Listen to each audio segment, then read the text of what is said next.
Professor. I am Harleen and this is part 1 video about the risk management clauses. So the risk management clauses include that attribution, force, majeure, disclaimer, exclusion, liquidator damages and indemnity.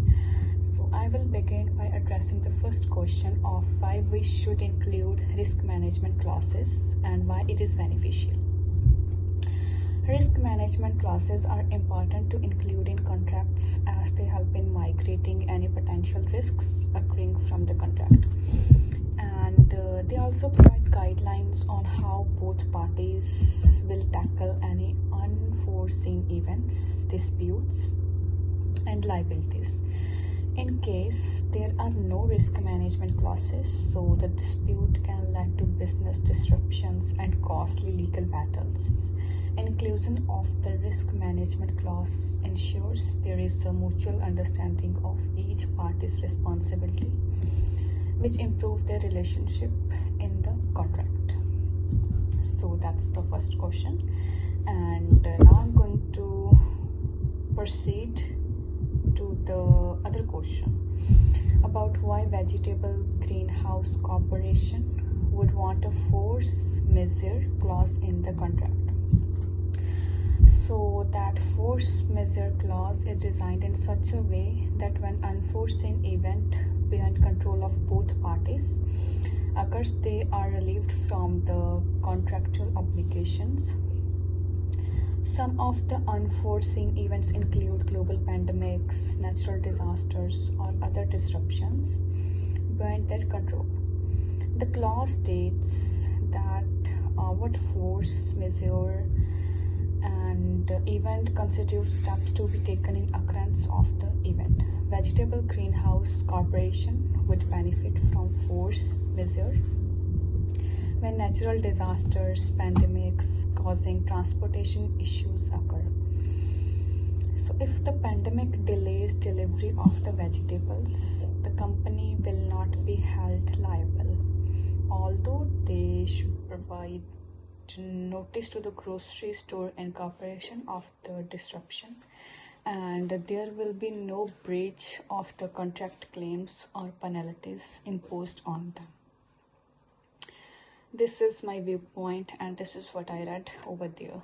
So next is the turn of third question, and the other question is about why grocery store incorporation would want an indemnity clause in the contract.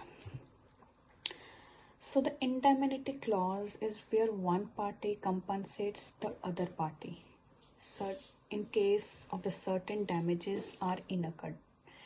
The clause protects the third party from any harm caused by delivery products. Grocery store incorporation would benefit from the indemnity clause when a third party claims that he received harm from spoiled products.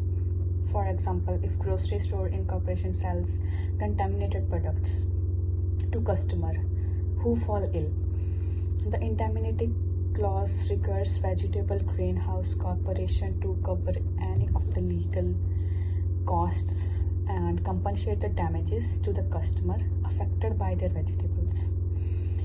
In the confidential instructions, Grocery Store Incorporation was worried about receiving spoiled vegetables which are not fresh and calls for protection using the indemnity clause.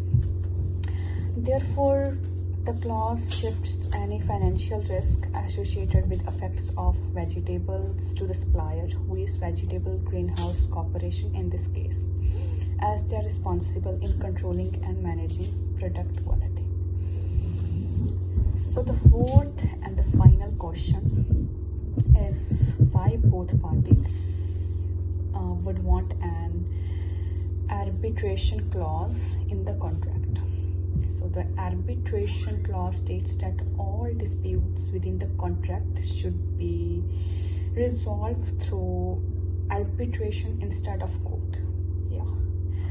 The clause is informal, faster, and cost-effective compared to court proceedings. which makes it advantageous for both the parties, obviously. Therefore, the arbitration clause benefits grocery store incorporation and vegetable greenhouse corporation by ensuring swift resolution of conflicts. It also enables them to maintain a good business relationship, avoid negative exposure to public, and avoid high costs associated with handling any conflict in the court. Moreover, arbitration provides for a neutral third party to help in resolving the conflicts. So these are all the 4 questions, and I explained them in a well manner in whatever way I can. So that's the end of the part 1. Thank you.